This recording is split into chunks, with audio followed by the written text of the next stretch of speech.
beidzot mēs esam sagaidījuši pavasari. Tik ilgi gaidījām, gan jau vasarā jāsākās. Bet kas ir labs, kas atnāk pavasari, atnāk ļoti daudz labas lietas, bet viena no tām ir tomātu sezona. Un visās bodēs, tā skaitā arī mazos lielveikalos, var nopirkt daudz veidu tomātus. 3, 4, 5. Mego varēja pat 6 nopirkt, kas bija diezgan interesanti. Nu ko?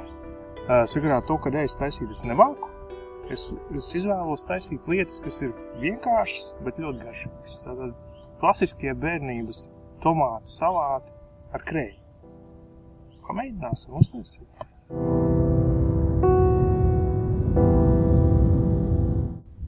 Nevajag obligāti visu griezt vienādos gabalos. Improvizēt, tā būs interesantāk. Tāpēc arī mums ir dažādi krāsas tomāti. Nav tik garlaicīgi. Piemēram, tie tomāti jau ne tikai pēc krāsas atšķirās. Zeltenais, piemēram, redzat daudz tāds krēmīgāks, daudz tāds miltaināks, bišķi saldāks arī. Šis melnais tikko pagaršoja. Viņš ir nedaudz skābāks un viņš ir ar tādu vairāk tomātu siltumnīcas garšu tā saucamo. Nu, pasties kādas krāsas, skaists. Viss smuko. Ne tikai garšīgāk, bet arī patīkamāk skatīties. Virs. Acīm jau mēs arī ēdam vienmēr.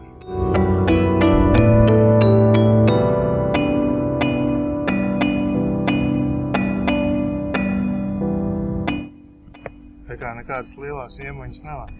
Ņem un griez. Pat es māku uztaisīt, ja nav viens.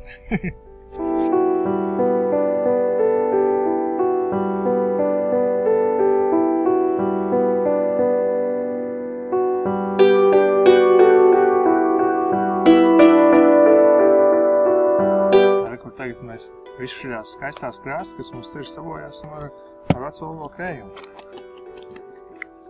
Tad mums ēdēns vairs nebūs tik veselīgi, būs traknāks, bet toties no štāvis mums varēs paēst. Man patīk visu pirkt vienai reizē, tā mazais krējumiņš, kas jāatstāj visu iekšā. Jamma. Var jau, protams, uztaisīt arī ar olīveļu, ar kaut kādu dresingu. Škam. Mēs gribam visu treknu un neveselīgi. Pieliekam vēl majonēzi tā visam pāri. Tagad tikai ir jāsamaisa un salāti ir gatavi. Starp citu, kāpēc vispār jums uz virsmu to murgu ir jāskarās, kāpēc jums jāskarās, kā es taisu salāts? Tāpēc, kad es principiāli netaisu ēst, ja man nav vīns, šodien man ir vīns, un mēs mēģināsim sapārot šos klasiskos latviešu tomātu salātus ar kādu no vīniem, ko var pie manis iegādāties.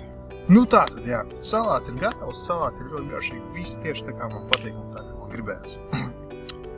Par vīniņiem, par šo te kombināciju, kā mēs piemeklējam īsto vīnu tomātu salātiem, jāņem vērā to, ka tur ir krējums, to, ka tur ir tomāti. Ļoti skāps tas viss pasākums tādi, jābūt vīnam ar augstu skābumu līmeni, bet tajā pašā laikā viņš nedrīkst būt pārāk tanīnēts, pārāk piesātināts. Ko mēs esam izvēlējušies? Šodien ir 3 vīniņi, sagamoši tās puses, ir pavisam viegls un vasarīgs, bet tajā pašā laikā labi skāps.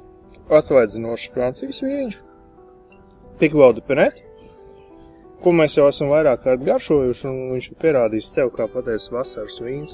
Tad mums ir Loāras Sauvignon Blancs no Turīnas. Loāras Sauvignon Blancs, teiksim, atšķirībā no tās pašas Jaunzēlandes populārās, ir daudz maigāks un vieglāks, tāpēc šoreiz Jaunzēlanda nederēs, jo viņi būs pārāk piesātināti, viņi tur cīnīsies tavu tomātu, nevis papildinās. Bet šis varētu ļoti labi nostrādāt, jo viņš ir vieglāks.